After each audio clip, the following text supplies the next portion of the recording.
بسم اللہ الرحمن الرحیم۔ السلام علیکم۔ پورے گھر میں ہلچل مچ گئی تھی جب نکاح ہوتے ہی دلہن بے ہوش ہو کر نیچے گر گئی۔ سب سوچ رہے تھے کہ شاید یہ ماں باپ سے جدائی کا غم ہے، اسی وجہ سے وہ بے ہوش ہوئی ہے۔ اسے ہوش میں لانے کی بھرپور کوششیں کی جا رہی تھیں کیونکہ تھوڑی ہی دیر بعد رخصتی ہونے والی تھی۔ سب سے زیادہ پریشان اس کی بڑی بہن تھی جو اسے مسلسل آوازیں لگا رہی تھی، ہانیہ اٹھو، کیا ہوا ہے تمہیں؟ تبھی اس نے اپنی بھاری آنکھیں کھول کر ادھر ادھر دیکھا اور خوف سے کانپ کر رہ گئی۔ ابھی نکاح ہوتے وقت اس کے ساتھ کیا واقعہ پیش آیا تھا یہ کوئی بھی نہیں جانتا تھا، لیکن ہانیہ کا پورا وجود اس بری طرح کانپ رہا تھا کہ اس کی بڑی بہن اسے سینے سے لگا کر تسلی دینے لگی اور سمجھاتے ہوئے کہنے لگی، دیکھو ماں باپ سے جدائی کا غم سب کو ہوتا ہے، لیکن خود کو مضبوط کرو، ہمت سے کام لو ہانیہ۔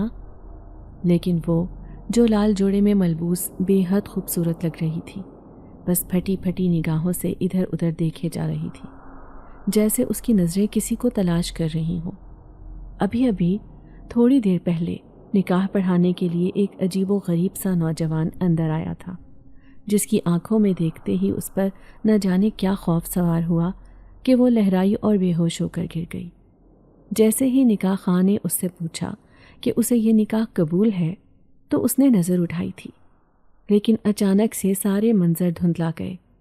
اس کے منہ سے فقط یہ الفاظ ادا ہوئے تھے، قبول ہے، اور پھر اسے کچھ ہوش نہ رہا تھا۔ تھوڑی ہی دیر بعد رخصتی کا شور اٹھا۔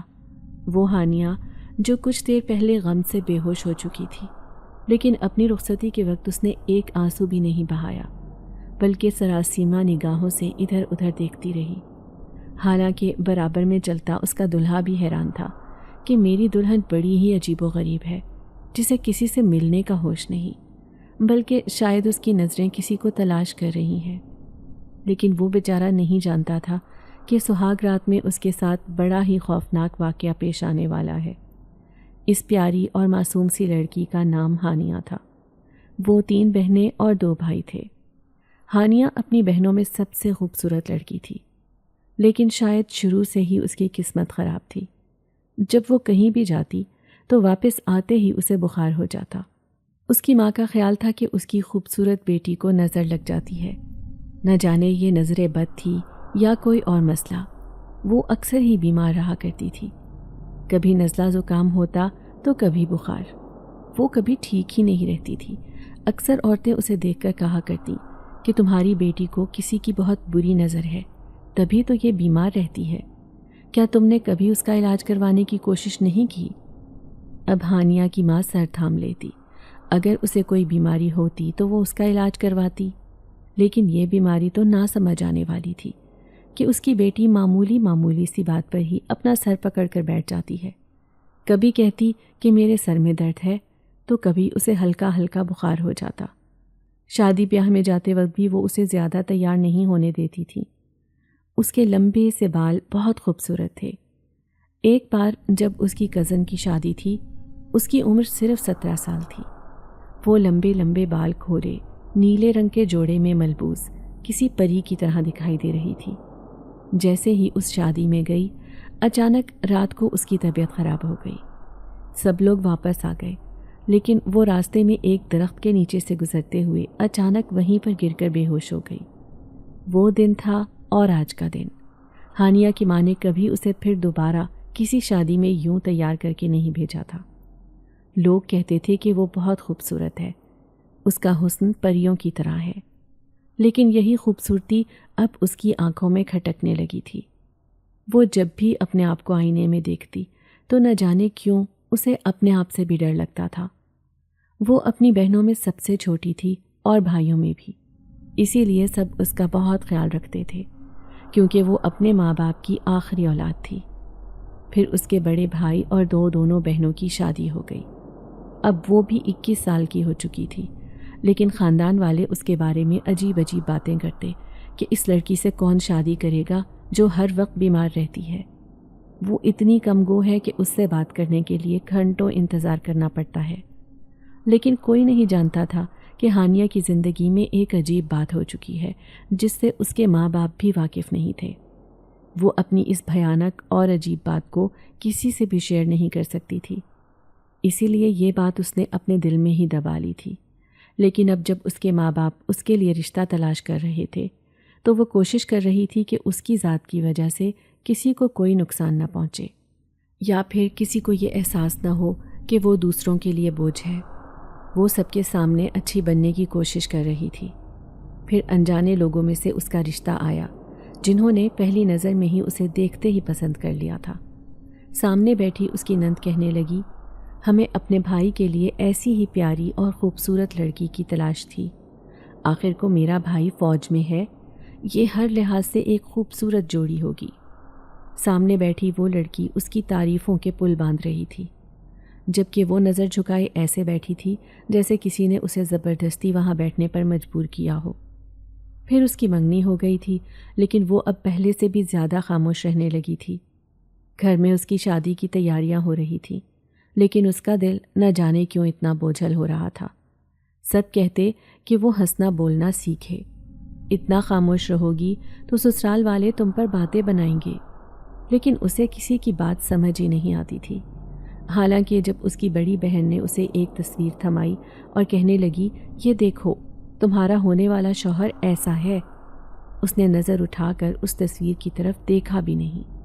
ایسے لگ رہا تھا جیسے اگر اس نے اس تصویر والے نوجوان کی طرف دیکھا تو نہ جانے کیا غضب ہو جائے گا۔ یہی وجہ تھی کہ وہ کسی سے بھی اپنے دل کی بات نہیں کہہ پا رہی تھی۔ ادھر جوں جوں شادی کے دن قریب آنے لگے، ادھر اس کے دل میں عجیب سا خوف پیدا ہو گیا تھا۔ جیسے ہی نکاح کے لال جوڑے میں ملبوس وہ دلہن بن کر تیار ہوئی، اچانک ہی اس کی نظر نکاح پڑھانے والے پر پڑی۔ اس کے منہ سے یہ الفاظ تو ادا ہو گئے تھے کہ اسے نکاح قبول ہے، لیکن اگر وہ جان لیتی کہ سامنے کون ہے تو شاید کبھی بھی یہ الفاظ ادا نہ کرتی۔ جبھی تو مارے صدمے کے وہ بے ہوش ہو کر نیچے گر گئی تھی۔ کافی دیر بعد اسے ہوش آیا۔ اس کی بہنیں، اس کے ماں باپ فکر مند ہو رہے تھے، لیکن اسے ہوش میں آتا دیکھ کر ان کی جان میں جان آئی۔ تھوڑی دیر بعد اس کی رخصتی ہو گئی تھی۔ برابر میں بیٹھا دلہا بڑا ہی عجیب و غریب محسوس کر رہا تھا۔ وجہ یہ تھی کہ اس کی ہونے والی دلہن ایسے بیٹھی تھی جیسے کبھی بھی اسے نظر اٹھا کر نہیں دیکھے گی۔ وہ اس کی یہ ادا شرم و حیا پر محمول کر رہا تھا۔ تھوڑی دیر بعد رخصتی ہوئی اور وہ اپنے سسرال آ گئی تھی۔ گھر عورتوں سے بھرا ہوا تھا۔ سب اس کے ارد گرد بیٹھ کر اس کی خوبصورتی کی تعریفیں کر رہے تھے۔ وہ ایک اجنبی گھر میں رخصت ہو کر آئی تھی جنہیں پہلے اس نے کبھی دیکھا بھی نہیں تھا۔ برابر میں سفید رنگ کی شیروانی پہنے اس کا دلہا بیٹھا تھا۔ تھوڑی دیر بعد ساری رسمیں ادا ہوئیں تو اسے کمرے میں پہنچا دیا گیا۔ اب وہ سر جھکائے گلاب کے پھولوں کی سیج پر بیٹھی تھی جب اچانک ہی کوئی اس کے سامنے آ کر بیٹھا۔ اس نے تو دروازہ کھلنے کی آواز بھی نہیں سنی تھی۔ اس نے چونک کر سر اٹھایا۔ بے اختیار اس کے منہ سے چیخ نکلی، کیونکہ سامنے کالے رنگ کے کپڑوں میں ملبوس وہ خوفناک آنکھوں والا نوجوان اسے دیکھے جا رہا تھا۔ یہ اس کا شوہر تو ہرگز نہیں تھا۔ اس کا دل اچھل کر حلق میں آ گیا تھا۔ وہ چیخنا چاہتی تھی، کسی کو بلانا چاہتی تھی، لیکن اس کے منہ سے سوائے غوں غاں کے کچھ بھی ادا نہیں ہو رہا تھا۔ شاید یہ خوف کی شدت تھی۔ تبھی وہ دھیرے سے اس کے قریب ہوا اور کان میں سرگوشی کرتے ہوئے کہنے لگا، تم میری بیوی ہو، تم سے میرا نکاح ہوا ہے، اس کا نہیں جو ابھی کمرے میں آئے گا، خبردار جو اسے ہاتھ بھی لگانے دیا۔ یہ کہتے ہی اچانک وہ اس کے سامنے سے غائب ہو گیا، جبکہ ہانیہ پھر سے بے ہوش ہو کر اپنے بیڈ پر گر گئی تھی۔ جیسے ہی اس کا شوہر احمد کمرے میں آیا، دلہن کی یہ حالت دیکھ کر اس کے پیروں تلے سے زمین نکل گئی تھی، کیونکہ اس کے منہ سے جھاگ نکل رہے تھے اور وہ بالکل بے حس و حرکت بیڈ پر ایسے لیٹی تھی جیسے اس کے جسم میں جان ہی نہ ہو۔ لمحے بھر میں پورا گھر جمع ہو گیا تھا، جبکہ اس کی سانس بہت سیخ پا ہو رہی تھی۔ وہ سمجھ گئی کہ لڑکی کے گھر والوں نے ان کے ساتھ دھوکہ کیا ہے۔ وہ ہانیہ کی خوبصورتی سے دھوکہ کھا گئے تھے، ورنہ یہ لڑکی کسی طرح سے بھی شادی کے لائق نہیں تھی، جو بار بار بے ہوش ہو رہی تھی۔ کافی دیر بعد اسے ہوش آیا تھا، لیکن جیسے ہی اس کا شوہر اسے ہاتھ لگانے کی کوشش کرتا، وہ اچانک چیخیں مارنے لگ جاتی۔ کوئی بھی نہیں جانتا تھا کہ آخر اس کے پیچھے کیا وجہ ہو سکتی ہے۔ اب دوسرے دن ولیمہ تھا۔ ولیمے والے دن بھی وہ سوگ کی کیفیت میں سٹیج پر بیٹھی تھی جب اس کے گھر والے آئے اور اسے لے کر چلے گئے، لیکن 3 دن گزر گئے، اس کے سسرال والے اسے لینے نہیں آئے تھے۔ تبھی اس کی ماں پریشان ہو گئی۔ اس کی بڑی بہن کہنے لگی، نہ جانے اس کے ساتھ کیا مسئلہ ہے، اتنی خاموش رہتی ہے۔ مجھے لگتا ہے امی آپ نے اس کی شادی کر کے بہت بڑی غلطی کی ہے۔ اس کی ماں بھی اب سر پکڑے بیٹھی تھی، لیکن ہانیہ بالکل چپ چاپ ایسے بیٹھی تھی جیسے اسے کسی چیز کا خوف ہو۔ وہ اپنے اس خوف کا اظہار کسی کے سامنے نہیں کرنا چاہتی تھی کیونکہ وہ حد سے زیادہ ڈرپوک لڑکی تھی۔ اگر وہ زیادہ سختی سے اس سے کچھ پوچھتے تو رونا شروع کر دیتی اور پھر وہ چپ ہی نہیں ہوتی تھی۔ وہ اس بات پر مطمئن تھی کہ اس کا شوہر یا سسرال والے اسے لینے نہیں آئے۔ در حقیقت وہ اپنے سسرال جانا ہی نہیں چاہتی تھی، کیونکہ اس رات جو اس کے سامنے آیا تھا اس نے واضح انداز میں اسے دھمکی دی تھی کہ اس کا شوہر وہی ہے اور اس کو ہاتھ لگانے یا دیکھنے کا حق صرف اسی کے پاس ہے۔ اس نے سوچ لیا تھا کہ وہ کبھی واپس نہیں جائے گی، لیکن اس کے سوچنے سے کیا ہوتا جب اگلے ہی دن اس کے سسرال والے اسے لینے پہنچ گئے۔ اس کا شوہر بھی ساتھ آیا تھا۔ جب اس کی ساس ہانیہ کی ماں سے کہنے لگی کہ میں صرف اپنے بیٹے کے کہنے پر اس لڑکی کو لینے آئی ہوں، ورنہ شادی کی رات اس نے جو تماشے کیے تھے میں نہیں چاہتی تھی کہ دوبارہ اسے اپنے گھر میں لے کر آؤں۔ دیکھو اگر تمہاری بیٹی بیمار رہتی ہے یا اس کے ساتھ کوئی دوسرا مسئلہ ہے تو مجھے بتاؤ، ہم اس کا علاج کروائیں گے۔ ہانیہ کی ماں اور بہنیں پوری طرح گھبرا گئی تھیں۔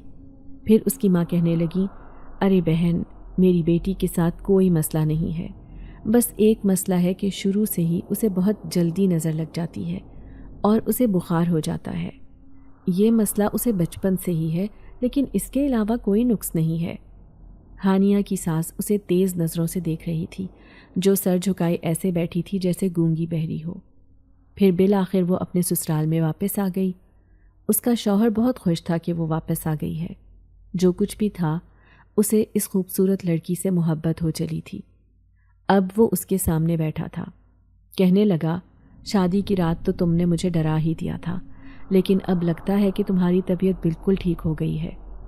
ہانیہ اس سے کہنا چاہتی تھی کہ وہ یہاں سے دور چلا جائے۔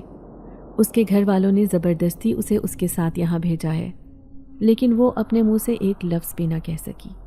جیسے ہی اس کے شوہر نے ہاتھ ڈالا، اچانک اس نے اس کا ہاتھ زور سے جھٹک دیا اور آگ بگولا نظروں سے اپنے شوہر کو دیکھنے لگی۔ لیکن جب وہ بولی تو اس کا لہجہ بہت ہی خوفناک اور مردانہ تھا۔ کیوں بار بار میرے نزدیک آتے ہو؟ جان لو کہ میں کسی کی امانت ہوں، میں تمہاری بیوی نہیں بلکہ کسی اور کی بیوی ہوں۔ اس کی آنکھیں خوفناک حد تک پھیل گئی تھیں، ایسے میں وہ بڑی ہی خوفناک دکھ رہی تھی۔ اس کا شوہر ایک جھٹکے سے اٹھ کھڑا ہوا۔ ابھی تک اس کا وجود کانپ رہا تھا۔ اس نے ہانیہ کا خوفناک روپ دیکھ لیا تھا، جو ابھی تک اسے سرخ نگاہوں سے گھورے جا رہی تھی، لیکن اچانک ہی اس کے جسم کو جھٹکا لگا اور وہ دونوں ہاتھوں میں منہ چھپا کر زور زور سے رونے لگی۔ اب اس کا شوہر پریشان کھڑا تھا، کیونکہ گھر والے اسے اس کی مرضی سے لے کر آئے تھے، ورنہ ان کی مرضی اس میں شامل نہیں تھی۔ اس کی ماں نے تو صاف کہہ دیا تھا کہ وہ اس لڑکی کو واپس لے کر نہیں آئے گی، بلکہ وہ اس کی کسی دوسری جگہ شادی کر دے گی۔ لیکن اس نے خود اپنی ماں اور گھر والوں سے کہا تھا کہ میں اس لڑکی سے محبت کرنے لگا ہوں اور اس لڑکی کو ہی اپنی بیوی کی جگہ پر دیکھنا چاہتا ہوں۔ ایسے میں اگر وہ اپنے گھر والوں کو جا کر بتاتا کہ آج پھر اس نے ایک عجیب و غریب حرکت کی ہے تو یقیناً اس کے گھر والے اس کے دشمن بن جاتے۔ اب وہ کمرے میں ہی دبک کر بیٹھ گیا تھا، جبکہ وہ مسلسل روئے جا رہی تھی اور روتے روتے اچانک بے ہوش ہو کر بیڈ پر گر گئی۔ تھوڑی ہی دیر بعد اسے ہوش آیا تھا، لیکن ایسے میں اسے کچھ بھی یاد نہیں آ رہا تھا کہ اس نے ایسی کیا حرکت کی جس کی وجہ سے اس کا شوہر عجیب سی نظروں سے اسے دیکھے جا رہا ہے۔ اب وہ اپنے آپ میں سمٹ کر رہ گئی تھی۔ اس کا شوہر سوچ رہا تھا کہ ہو سکتا ہے اس کی بیوی شادی سے پہلے کسی اور کو پسند کرتی ہو، یہی وجہ ہے کہ وہ اسے قریب نہیں آنے دے رہی ہو اور یہ سب جان بوجھ کر ناٹک کر رہی ہو، اسے اپنے آپ سے دور کرنے کے لیے۔ اس کے ذہن میں بہت سی ایسی سوچیں آ رہی تھیں۔ وہ شک بھری نظروں سے ہانیہ کے وجود کو دیکھے جا رہا تھا، جو اب ایسے بیٹھی تھی جیسے اسے کسی گہرے صدمے نے گھیر لیا ہو۔ بیک وقت اسے اس پر غصہ بھی آ رہا تھا اور طرز بھی۔ اب وہ جان بوجھ کر اس کے قریب نہیں جاتا تھا، کیونکہ جب وہ اس کے قریب ہونے کی کوشش کرتا اچانک ہی اس کا رویہ بدل جاتا تھا۔ خوفناک آنکھیں لیے اس کی آواز بھی بھاری ہو جاتی اور وہ اسے کہہ دیتی کہ وہ اس کی بیوی نہیں بلکہ اس نے کسی اور سے شادی کر رکھی ہے۔ ایسے میں اس کی آواز بہت ڈراؤنی ہو جاتی تھی۔ شادی کو 1 ہفتہ ہو گیا تھا، لیکن اس نے کسی کام کو ہاتھ بھی نہیں لگایا تھا۔ وہ اپنے کمرے سے باہر ہی نہیں نکلتی تھی، بلکہ کھانا وغیرہ بھی اس کا شوہر اسے کمرے میں ہی لا کر دے دیتا تھا، جبکہ اس کی ساس اسے بہت دفعہ کہہ چکی تھی کہ اب وہ میٹھے میں ہاتھ ڈال کر گھریلو کام کاج میں ان کا ہاتھ بٹائے، لیکن وہ کسی کی سنتی ہی نہیں تھی۔ لیکن ایک دن اس کی ساس نے زبردستی اسے کچن میں کھڑا کر دیا اور کھیر بنانے کے لیے کہہ دیا۔ کھیر اسے بنانی آتی تھی، وہ سہمی ہوئی ادھر ادھر دیکھتی کھیر بنا رہی تھی۔ وہ کچن میں اکیلی ہی کھڑی تھی، لیکن اچانک ہی اسے اپنے پیچھے کسی کی موجودگی کا احساس ہوا۔ جیسے ہی پلٹ کر دیکھا تو اس کا وجود ساکت کھڑا رہ گیا۔ وہ خوفناک آنکھوں والا اس کے بالکل پیچھے ہی کھڑا تھا، لیکن سفید کپڑے پہنے اس کے وجود سے روشنیاں پھوٹ رہی تھیں۔ تبھی وہ کہنے لگا، یہ تم میرے لیے بنا رہی ہو نا، چلو کھلاؤ اپنے ہاتھوں سے۔ اب اس کے ہاتھ پاؤں بری طرح سے کانپ رہے تھے، لیکن وہ اس کی بات ماننے پر مجبور تھی، اسی لیے چمچہ بھر بھر کر اسے کھیر کھلانے لگی۔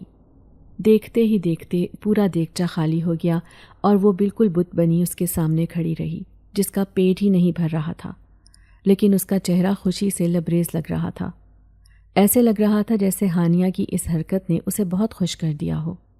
پھر وہ سرگوشی میں کہنے لگا، آج تو تم نے میرا دل جیت لیا، آئندہ بھی میرے لیے ضرور ایسی کھیر بنانا، میں ضرور اسے کھانے آؤں گا۔ تم صرف میری ہو، جو بھی کرو گی صرف میرے لیے۔ یہ کہتے ہی وہ اس کے سامنے سے غائب ہو گیا تھا۔ تبھی اس کے سارے گھر والے کچن میں آئے، یہ دیکھنے کے لیے کہ نئی نویلی دلہن نے کیسی کھیر بنائی ہے۔ لیکن جیسے ہی انہوں نے کھیر کا پتیلا خالی دیکھا تو ان کے پیروں تلے سے زمین نکل گئی تھی۔ سب سے سخت صدمہ تو اس کی ساس کو پہنچا تھا، جو محلے میں یہ کھیر پہنچانا چاہتی تھی، ہر گھر میں یہ بتانے کے لیے کہ اس کی بہو نے اپنے ہاتھوں سے یہ کھیر بنائی ہے۔ اچانک بھلا یہ ساری کھیر کیسے غائب ہو گئی تھی؟ آخر کون تھا جس نے لمحے بھر میں ہی یہ کھیر ختم بھی کر لی اور پتیلا بھی صاف کر دیا تھا؟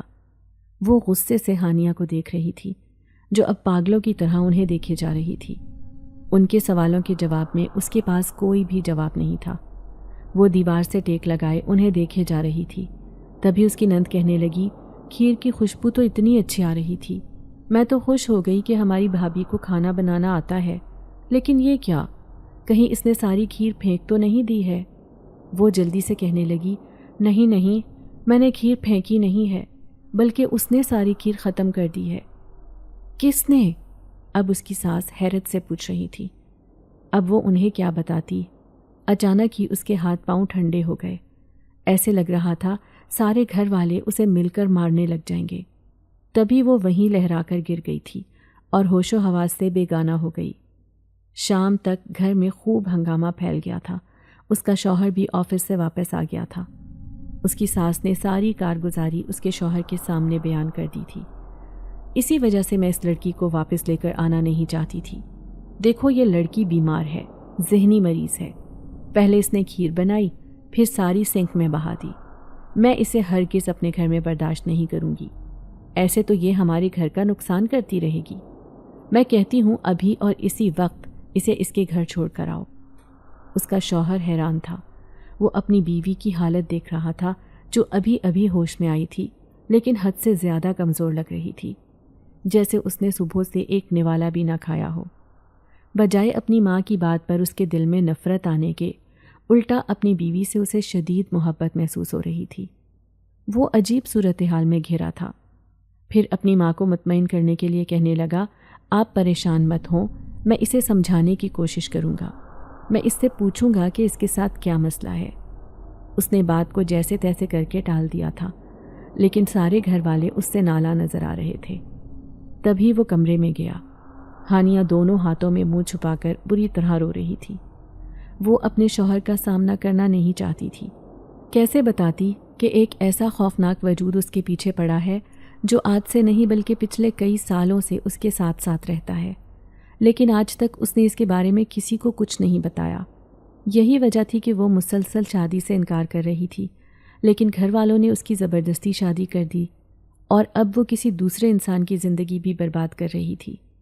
وہ چاہ رہی تھی کہ وہ سب کچھ چھوڑ چھاڑ کر دور کسی جنگل میں چلی جائے، اکیلی، تنہا، جہاں پر کوئی بھی نہیں ہو، کوئی اس سے سوال جواب کرنے والا نہیں ہو۔ اس کا شوہر جو بڑے پیار سے پوچھ رہا تھا کہ اس کے ساتھ کیا مسئلہ ہے، آج اس نے کھیر کے ساتھ کیا کیا؟ کیا تم نے سچ میں ہی وہ کھیر سنک میں بہا دی تھی؟ اس نے نفی میں سر ہلا دیا تھا۔ پھر وہ کہنے لگا، اچھا ٹھیک ہے، تم پریشان مت ہو، لگتا ہے کہ تم نے صبح سے کچھ بھی نہیں کھایا، چلو میں تمہیں باہر لے کر چلتا ہوں۔ اب وہ اس سے اتنے پیار سے بات کر رہا تھا کہ ہانیہ نہ چاہتے ہوئے بھی تیار ہو گئی۔ اس کے لمبے سیاہ بال دیکھ کر اس کا شوہر تو جیسے دیوانہ ہو گیا تھا۔ پھر اس نے اپنی بیوی سے کہا کہ وہ بالوں کو نہ باندھے بلکہ انہیں کھلا ہی چھوڑ دے۔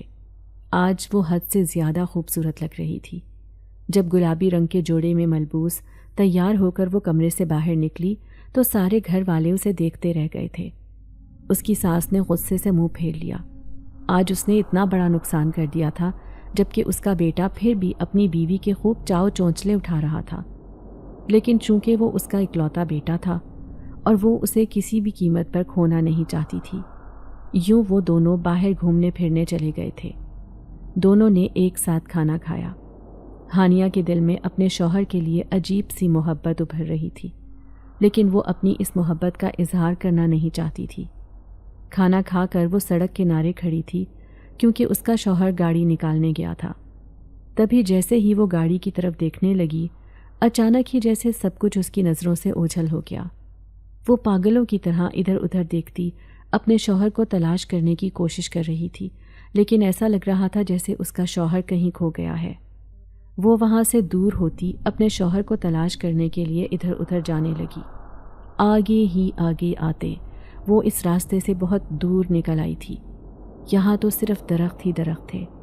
ایسے لگ رہا تھا جیسے وہ گم ہو گئی ہو اور اسے راستوں کا علم بھی نہ ہو۔ لیکن پیچھے بھاری قدموں کی آواز سن کر وہ پلٹی تو ساکت کھڑی رہ گئی۔ اچانک ہی کسی نے اس کا بازو زور سے دبوچا تھا۔ میرے ہوتے ہوئے تم کسی اور کے ساتھ کیسے خوش رہ سکتی ہو؟ میں نے کہا ہے کہ تم صرف میری ہو۔ میں نے تم سے نکاح کیا ہے، وہ تمہارے لیے نامحرم ہے، کیوں تم اس کے لیے تیار ہوئی؟ اس کے بازو میں اپنا خوفناک ہاتھ گاڑے وہ اسے غصے سے گھور رہا تھا، جبکہ وہ بے جان گڑیا کی طرح کھڑی بے حس و حرکت اسے دیکھے جا رہی تھی۔ اچانک ہی اس کی آنکھوں سے عجیب سی شعائیں نکلیں جس نے ہانیہ کو بالکل بے بس کر دیا تھا۔ جیسے ہی وہ اس کے سامنے سے غائب ہوا، وہ وہیں بیچ سڑک پر گر کر بے ہوش ہو گئی۔ اچانک ہی لوگوں کا ہجوم لگ گیا تھا، جبکہ اس کا شوہر پاگلوں کی طرح اپنی بیوی کو تلاش کرتا پھر رہا تھا۔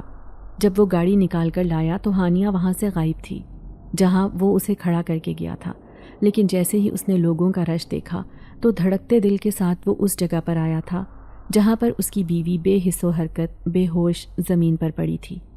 اس نے سارے آدمیوں کو دور ہٹا دیا تھا، پھر اسے اپنے بازوؤں میں اٹھا کر گاڑی میں ڈالا۔ بجائے گھر جانے کے وہ اسے ہسپتال لے کر آ گیا۔ رات کا 1 بج رہا تھا۔ وہ اپنی بیوی کو ایک کلینک میں لے کر چلا آیا جہاں پر ایک لیڈی ڈاکٹر کسی پیشنٹ کو دیکھ رہی تھی۔ ہسپتال میں گہرا سناٹا چھایا ہوا تھا۔ تبھی ڈاکٹر نے اس خوبصورت سی لڑکی کو دیکھا جو ہوش و حواس سے بیگانہ بیڈ پر لیٹی تھی، لیکن اچانک ہی نرس اندر آئی تھی۔ وہ ایک نورانی چہرے والی عبادت گزار عورت تھی اور بڑی عمر کی تھی۔ اس نے اس لڑکی کو دیکھا تو بری طرح چونک گئی، جبکہ ڈاکٹر نے اسے ہوش میں لانے کے لیے ایک انجیکشن لگا دیا تھا اور نرس خاموشی سے اس خوبصورت لڑکی کو دیکھے جا رہی تھی جس کی آنکھوں کے گرد سیاہ حلقے بتا رہے تھے کہ وہ کس صورتحال سے گزر رہی ہے، اور اس کا شوہر اس کے برابر میں پریشان صورت لیے کھڑا تھا۔ وہ بڑی ہی دیندار اور نیک فطرت عورت تھی۔ لاکھوں مریضوں سے اس کا واسطہ پڑتا تھا، لیکن ایک طرف وہ طبی علاج کرتی تھی تو دوسری طرف روحانی۔ اسی لیے جیسے ہی اس کی بیوی کے ہوش میں آنے کے بعد وہ اسے لے کر چلنے لگا تو اچانک ہی نرس نے اسے آواز دے کر روکا تھا۔ تمہاری بیوی کے ساتھ ایک بہت ہی عجیب و غریب بات ہے، کیا تمہیں یہ بات معلوم ہے؟ یہ سن کر وہ چونک گیا۔ ہانیہ کو ابھی ابھی وہ گاڑی کے اندر بٹھا کر آیا تھا۔ کیا مطلب ہے آپ کا؟ میں آپ کی بات سمجھا نہیں۔ وہ حیران پریشان سا اس نرس سے پوچھ رہا تھا۔ تبھی وہ کہنے لگی، دیکھو میں جو بات تمہیں بتانے جا رہی ہوں اسے بہت غور سے سننا۔ تمہاری بیوی پر ایک جن زاد عاشق ہے، اسی نے تمہاری بیوی کا یہ حال کیا ہے۔ اس کے پیروں تلے سے زمین نکل گئی تھی۔ وہ پھٹی پھٹی نگاہوں سے اس نرس کو دیکھ رہا تھا۔ تبھی حیرت سے کہنے لگا، آپ کو یہ بات کیسے معلوم ہوئی؟ تو وہ کہنے لگی، بس یہ میرا تجربہ ہے۔ تم نہیں جانتے کہ میں ایک نرس ہوں، لیکن میرے بابا ایک عامل رہ چکے ہیں۔ ان کے ساتھ رہ کر میں نے ایسے کئی اندازے لگائے ہیں۔ اسی لیے میں جس بھی لڑکی کو ایسی حالت میں دیکھتی ہوں مجھے محسوس ہو جاتا ہے کہ اس کے ساتھ کوئی طبی معاملہ ہے یا پھر روحانی۔ تمہاری بیوی کی خوبصورتی نے یا پھر اس کی معصومیت نے اس جن ذات کو اس پر عاشق کر دیا تھا، اور یہ اسی وقت ہوا جب تمہاری شادی ہو رہی تھی، یا تو پھر یہ بہت پہلے سے اس کے پیچھے تھا، لیکن جیسے ہی اس کی شادی ہوئی تو ہمیشہ کے لیے وہ جن ذات اپنے آپ کو اس کا مالک سمجھنے لگا۔ تبھی یہ اسے اپنے بس میں کر لیتا ہے اور جو چاہتا ہے اس کے ساتھ کرتا ہے۔ لیکن اگر تم اس کا علاج کروانا چاہتے ہو تو اسے میرے بابا کے پاس لے کر آنا، وہ ایسے مریضوں کا بہت اچھے سے علاج کرتے ہیں۔ تبھی اس نے ایک پرچی پر اسے ایک ایڈریس تھمایا تھا اور کہنے لگی، جب بھی آنا ہو تو اس پتے پر پہنچ جانا۔ ہاں، اگر تم شام کے وقت آؤ گے تو شاید میں بھی وہاں پر موجود ہوں، اپنے بابا کے آستانے میں۔ میں تمہاری ضرور مدد کروں گی اور اپنے باپ سے کہوں گی کہ وہ تمہاری بیوی کا بہت اچھے سے علاج کرے۔ احمد نے اس کا شکریہ ادا کیا اور جلدی سے گاڑی میں آ کر بیٹھ گیا، جہاں پر نیم غنودگی کی کیفیت میں بیٹھی ہانیہ خوف زدہ سی ادھر ادھر دیکھ رہی تھی، جیسے کسی چیز سے ڈر رہی ہو۔ اب اسے ساری بات معلوم ہو گئی تھی۔ وہ خود بھی اندر سے ڈر رہا تھا، لیکن اپنا ڈر اپنی بیوی پر ظاہر نہیں ہونے دیا۔ رات کے 3 بجے وہ گھر پہنچا تھا۔ اس کی ماں غصے سے چیخ رہی تھی کہ یہ کون سا وقت ہے گھر آنے کا؟ اس لڑکی نے تمہاری زندگی تباہ کر دی ہے۔ کل ہی اسے اس کے باپ کے گھر چھوڑ کر آؤ۔ اب میں مزید اسے اس گھر میں برداشت نہیں کروں گی۔ میں تمہیں یوں پاگلوں کی طرح راتوں کو سڑکوں پر بھٹکتے ہوئے نہیں دیکھ سکتی۔ وہ ماں تھیں، کب تک اپنے بیٹے کی ایسی حالت برداشت کرتی؟ تبھی وہ اپنی ماں کو سمجھاتے ہوئے کہنے لگا، آپ فکر نہ کریں، آپ کی بہو بالکل ٹھیک ہے۔ نہیں ہے یہ میری بہو، میں ایک بیمار لڑکی کو ہرگز اپنی بہو تسلیم نہیں کروں گی۔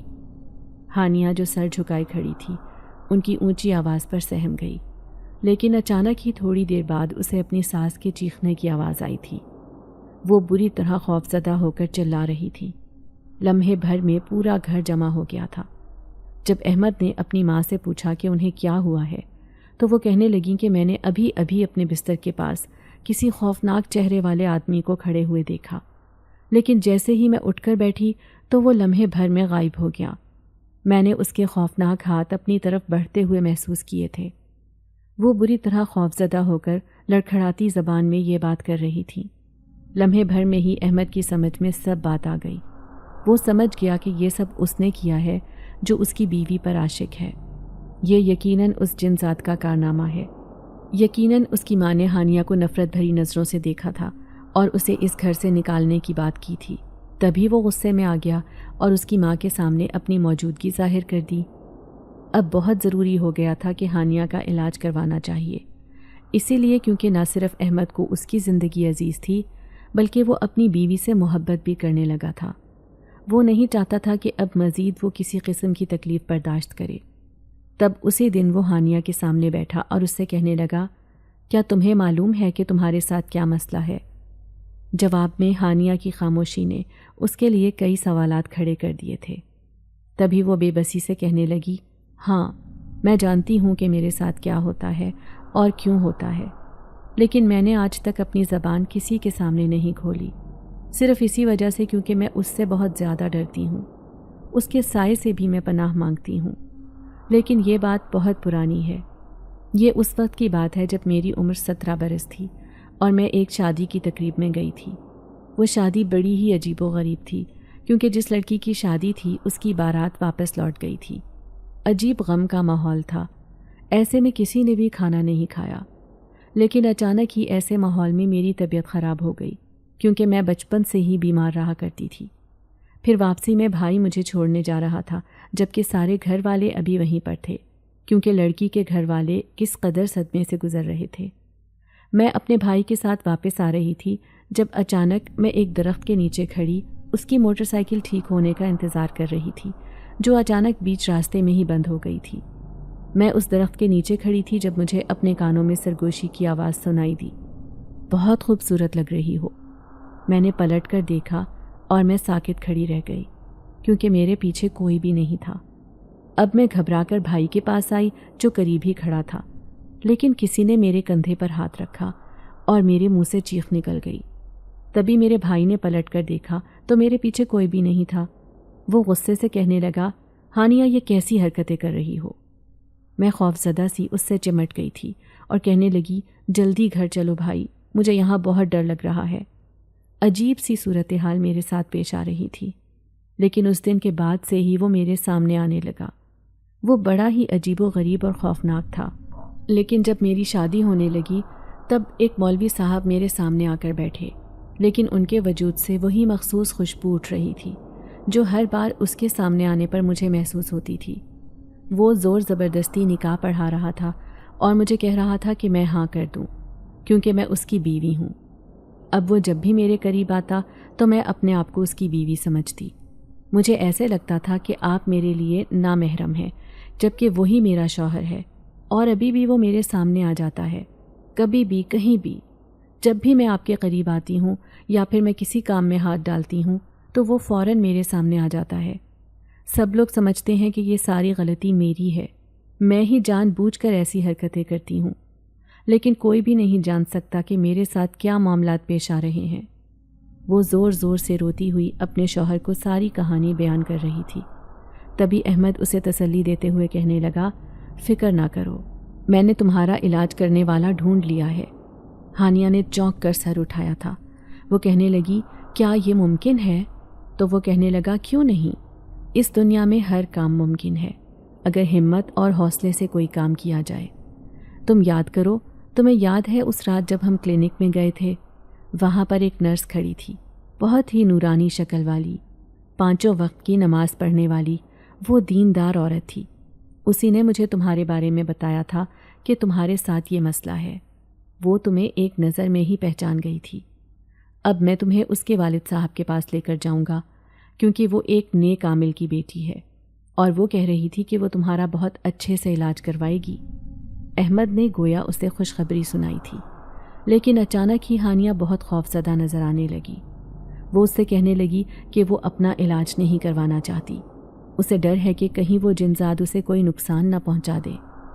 احمد اسے تسلی دیتے ہوئے کہنے لگا کہ ایسا کچھ نہیں ہوگا، مجھے یقین ہے کہ اس کے بعد تم بالکل ٹھیک ہو جاؤ گی، اور اگر وہ تمہیں دکھائی دیتا ہے یا تمہیں نظر آتا ہے تو تمہارا علاج ہو جائے گا اور وہ تمہارے سامنے آنا بند کر دے گا، اور یوں تمہیں اس کا خوف ہر کام سے روکتا ہے، اس کے بعد تم بالکل نارمل ہو جاؤ گی۔ احمد اسے بھرپور طریقے سے سمجھانے کی کوشش کر رہا تھا کہ کسی طرح وہ اپنا علاج کروانے پر راضی ہو جائے۔ اسی طرح سمجھا بجھا کر اس نے ہانیہ کو منا لیا تھا، اور یوں اگلے دن وہ اس کے ساتھ عامل کے آستانے پر جا رہی تھی۔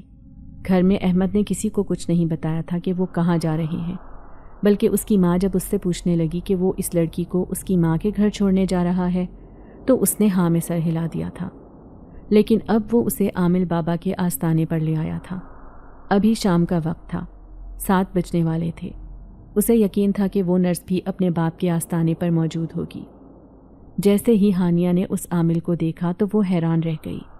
سفید داڑھی والا پر نور چہرہ لیے سامنے ایک بزرگ بیٹھا تھا۔ وہ سچ میں ہی بہت بڑا عامل دکھائی دے رہا تھا۔ اس بزرگ کو دیکھ کر وہ خوفزدہ ہو گئی تھی۔ اس کا دل چاہ رہا تھا کہ وہ یہاں سے بھاگ جائے۔ اچانک ہی اسے شدید گھبراہٹ سی محسوس ہونے لگی تھی۔ کوئی تھا جو اسے یہاں سے جانے پر مجبور کر رہا تھا۔ تبھی وہ نرس آ کر بیٹھی اور اپنے باپ کے کان میں سرگوشی کرتے ہوئے کہنے لگی، یہی وہ لڑکی ہے جس کے بارے میں نے آپ کو بتا دیا تھا۔ تو عامل کہنے لگا، ٹھیک ہے، یہ بچی تو بہت ہی کم عمر اور معصوم ہے، اور اس کے ساتھ وہ جو بھی کر رہا ہے میں اس سے پوچھوں گا ضرور کہ وہ ایسا کیوں کر رہا ہے اور اس کا کیا ارادہ ہے۔ ہانیہ ان کے سامنے ہی بیٹھی تھی۔ تبھی وہ کہنے لگا، کیوں اس بچی کو پریشان کر رہا ہے؟ اچانک ہی ہانیہ کے جسم کو زوردار جھٹکا لگا تھا۔ وہ حیرت سے سامنے بیٹھے عامل کو دیکھے جا رہی تھی جو اس کی طرف نہیں بلکہ اس کے پیچھے دیکھ رہے تھے۔ اسے ایسا محسوس ہوا جیسے اس کے پیچھے کوئی بیٹھا ہو، کوئی تھا جو اسے مسلسل گھورے جا رہا تھا۔ وہ رخ موڑ کر دیکھنا چاہتی تھی لیکن اس کے اندر ہمت ہی نہیں ہو رہی تھی۔ عامل بابا کے آستانے میں صرف ہانیہ، اس کا شوہر اور وہ عامل بابا ہی موجود تھے۔ تبھی اچانک اسے اپنے پیچھے سے ایک خوفناک آواز سنائی دی، یہ لڑکی صرف میری ہے، میں اس پر کئی سالوں سے عاشق ہوں، یہ میرے علاوہ کسی کو دیکھ بھی نہیں سکتی۔ وہ جو کوئی بھی تھا اس کی آواز نہایت خوفناک تھی۔ وہ سمجھ گئی کہ یہ کوئی اور نہیں بلکہ وہی جنزاد ہے جسے آج عامل نے اپنے سامنے حاضر کر لیا تھا۔ لیکن عامل نرم لہجے میں اس جنزاد سے کہنے لگا، تو جانتا نہیں کہ تیری وجہ سے یہ بچی کتنی پریشانی میں ہے؟ آخر اس نے تیرا کیا بگاڑا ہے؟ اس کا پیچھا تو کیوں نہیں چھوڑ دیتا؟ تبھی وہ جنزاد کہنے لگا، وہ ایک خوبصورت رات تھی، چاند کی 14 تاریخ۔ میں اپنے قبیلے سے بہت دور انسانوں کی دنیا میں چلا آیا تھا۔ اکثر ہی رات کو میں یہاں آ جاتا تھا یہ دنیا دیکھنے، ورنہ میرا ٹھکانہ تو بہت دور تھا جہاں پر ہم جنات کی دنیا تھی۔ لیکن اس رات میں نے ایک خوبصورت لڑکی کو دیکھا۔ میں جس درخت پر بیٹھا تھا وہ اسی درخت کے نیچے کھڑی پریشان سی لگ رہی تھی، لیکن میں نے اپنی زندگی میں اتنی خوبصورت لڑکی کبھی نہیں دیکھی تھی۔ میں حیرت سے اس خوبصورت پری چہرے والی لڑکی کو دیکھ رہا تھا۔ کیا کوئی اتنا بھی حسین ہو سکتا ہے؟ میں اسے پہلی نظر میں دیکھتے ہی اس پر عاشق ہو گیا۔ اب وہ جہاں جا رہی تھی میں اس کے پیچھے پیچھے پاگلوں کی طرح آ رہا تھا۔ میں اسے اپنی موجودگی کا احساس دلانا چاہتا تھا، لیکن وہ لڑکی بڑی ہی عجیب تھی۔ میں جب بھی اس کے سامنے آتا وہ مجھے دیکھ کر اس قدر گھبرا جاتی جیسے اسے میری موجودگی کا علم ہی نہ ہو۔ لیکن آہستہ آہستہ میں سمجھ گیا تھا کہ وہ ایک ڈرپوک لڑکی ہے۔ اب مجھے اور بھی مزہ آنے لگا۔ اس کے سامنے آتا تو وہ ارد گرد بیٹھے ہوئے ہر انسان کو بھول جاتی تھی۔ لیکن جب اس کی شادی ہونے لگی تو میرے ساتھ ایک بڑا ہی عجیب و غریب واقعہ پیش آیا تھا۔ اس رات میں نے ایک آدمی کو یہاں وہاں جاتے دیکھا۔ مجھے نہیں معلوم تھا کہ اس کی شادی اسی لڑکی سے ہو رہی ہے۔ جب وہ میرے قریب سے گزرا تو میں جان گیا کہ وہ کس کی تلاش میں ہے۔ اسے ایک مولانا کی تلاش تھی، یقیناً اس کی بیٹی کی شادی تھی۔ لیکن جس مولوی نے نکاح پڑھانا تھا وہ کسی ایمرجنسی کی وجہ سے دوسرے شہر چلا گیا تھا۔ یوں میں مولوی بن کر اس شادی میں چلا آیا، لیکن جب میں نے دلہن کو دیکھا تو میں غصے سے پاگل ہو گیا، کیونکہ یہ تو وہی لڑکی تھی جس پر میں عاشق تھا۔ اب تو میں کسی صورت نہیں چاہتا تھا کہ یہ لڑکی کسی دوسرے انسان کو اپنے دل میں بسائے۔ اب میں اسے سخت خوف زدہ کر رہا تھا۔ میں نہیں چاہتا تھا کہ وہ اپنے شوہر کی طرف آنکھ اٹھا کر بھی دیکھے، تو میں اس مقصد میں کامیاب بھی ہو گیا۔ لیکن بیچ میں آپ آ گئے۔ آپ مجھے اس لڑکی کی زندگی سے نہ نکالیں ورنہ بہت بری طرح پچھتائیں گے۔ جنزاد اس عامل کو دھمکی دے رہا تھا۔ عامل نے ٹھنڈے اور میٹھے لہجے میں اسے سمجھانا چاہا اور کہنے لگا، یہ نادانی مت کرو، ایک نہ ایک دن تم اپنی دنیا میں لوٹ جاؤ گے، لیکن اس معصوم لڑکی کی پوری زندگی برباد ہو جائے گی۔ ابھی جو شخص اس کا شوہر ہے وہ اس کی بہت فکر کرتا ہے، اس سے محبت کرتا ہے، لیکن اگر تم اس کے ساتھ رہو گے تو یہ لڑکی اپنی زندگی برباد کر لے گی، کبھی بھی اپنے شوہر کو اپنے قریب نہیں آنے دے گی۔ یہ ایک زندگی کا سوال ہے، اس لیے اس معصوم لڑکی کا پیچھا چھوڑو اور اپنی دنیا میں واپس لوٹ جاؤ، جہاں پر تمہارے جیسی ایک جنزادی تمہارا انتظار کر رہی ہے جو تم سے شادی کرے گی۔ تم اس کے ساتھ جا کر گھر بساؤ، کیونکہ جنزادیوں کے لیے ہی تخلیق کیے گئے ہیں اور انسان صرف آدمزاد لڑکیوں کے لیے۔ میری بات مان لو، اس معصوم لڑکی کا پیچھا چھوڑ دو۔ عامل نے بڑے پیار سے اسے سمجھانا چاہا تھا، لیکن وہ ڈھیٹ ہانیہ کو کسی قیمت پر چھوڑنے کو تیار نہیں تھا۔ تبھی عامل نے ایک عمل کرنا شروع کیا اور ایک چھوٹی بوتل اس کے سامنے رکھ دی۔ میں یہ عمل 3 دفعہ کروں گا۔ اگر تم 2 دفعہ میں یہاں سے غائب نہیں ہوئے اور اس لڑکی کا پیچھا نہیں چھوڑا تو آخری عمل میں تم خود بخود اس بوتل میں قید ہو جاؤ گے، پھر ساری زندگی کے لیے آزادی کو ترسو گے، کیونکہ پھر اس بوتل سے آزادی پانا تمہارے لیے ناممکن ہو جائے گا۔ یہ کہتے ہی عامل نے اپنے پہلے عمل کا آغاز کر دیا تھا۔ اب جنزاد بری طرح مچل رہا تھا۔ وہ کسی طرح یہاں سے بھاگ جانا چاہتا تھا، لیکن اس نے اپنے آپ کو بری طرح بے بس محسوس کیا۔ شاید غلطی اسی کی تھی، کیونکہ اس نے ایک معصوم لڑکی کو تنگ کر رکھا تھا، آج سے نہیں بلکہ پچھلے کئی سالوں سے۔ اور اسی کی وجہ سے وہ کئی سالوں سے اذیت جھیل رہی تھی۔ اب وہ کیا کرے؟ اگر وہ اس لڑکی کا پیچھا نہیں چھوڑے گا تو قیدی بن جائے گا، اور اگر پیچھا چھوڑ کر جائے گا تو وہ اس لڑکی کو کیسے بھول سکے گا؟ لیکن شاید اس کے لیے یہی اچھا ہوگا کہ وہ انسانوں کی دنیا سے بہت دور چلا جائے، اپنی دنیا میں، تاکہ پھر کبھی اسے وہ لڑکی دکھائی ہی نہ دے اور نہ ہی اس کی یاد آئے۔ یہی سوچ کر جیسے ہی وہ عامل اپنا عمل شروع کرنے لگا، اچانک ہی وہ اس کے سامنے سے غائب ہو گیا۔ عامل یہ دیکھ کر دل ہی دل میں مسکرا دیا تھا۔ اس کی مسکراہٹ دیکھ کر ہانیہ اور اس کا شوہر حیران رہ گئے تھے۔ پھر احمد بے چارگی سے کہنے لگا، کیا ہوا عامل بابا، آپ کیوں ہنس رہے ہیں؟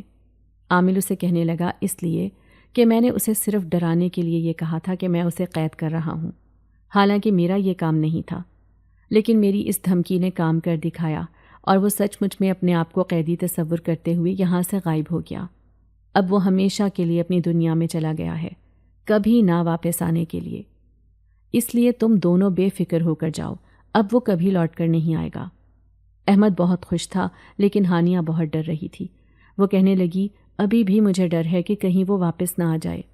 تو عامل بابا کہنے لگا، ایسا ناممکن ہے، کیونکہ میں نے اسے دھمکی ہی ایسی دی ہے۔ وہ اپنے آپ کو بہت کمزور اور مجھے بہت طاقتور سمجھ رہا تھا، اسی لیے وہ یہاں سے غائب ہو گیا ہے۔ اب تم دونوں کو پریشان ہونے کی قطعاً کوئی ضرورت نہیں ہے۔ یوں دونوں میاں بیوی عامل بابا کا شکریہ ادا کرتے واپس اپنے گھر لوٹ آئے تھے۔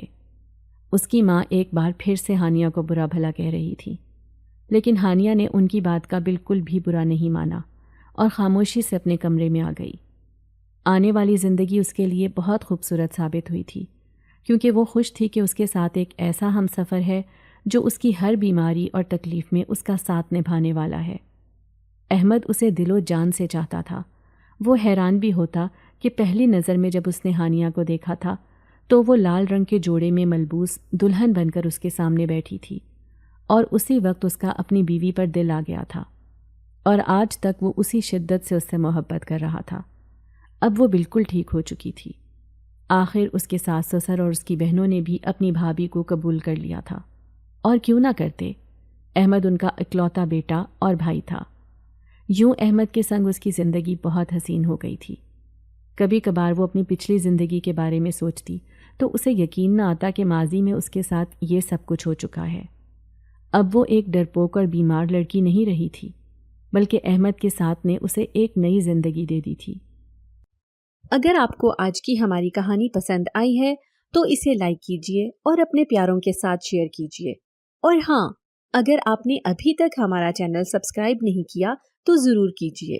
ملتے ہیں کل ایک نئی اور دلچسپ کہانی کے ساتھ، تب تک کے لیے اللہ حافظ۔